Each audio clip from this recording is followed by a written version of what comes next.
అంటే తను అందరికి తెలుసు she went through a lot అని, కానీ దగ్గరుండి చూసిన వాళ్ళకి దాని depth, what all she did, తన హెల్త్ బాగాలేనప్పుడు, మ్యారేజ్ బ్రేక్ అయినప్పుడు ఎన్ని ఎమోషన్, అండ్ అదొక్కటే కాదు, యాజ్ అ సెలబ్రిటీ ఎన్ని ఎన్ని మాటలు వినింది మీడియా ద్వారా, కామెంట్స్ ద్వారా, అన్ని ఎదుర్కొంటూ తన హెల్త్ ని మళ్ళీ టర్న్ అరౌండ్ చేసి తనకు వచ్చిన ఇష్యూని కనుక్కొని దాన్ని ఎలాగైతే కెన్ మేక్ ఇట్ వర్కబుల్, అంటే తన ఇష్యూ ఉన్నా కూడా మళ్ళీ వర్క్అవుట్ చేయడానికి, మళ్ళీ వర్క్ చేయడానికి it took her some 3 years to understand what was happening. హాస్పిటల్కి వెళ్తే రిపోర్ట్లు వచ్చేది కాదు. It's a very unique thing and not many people are aware of.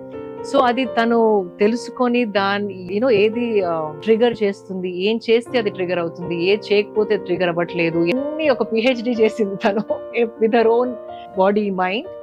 And now she is a fighter.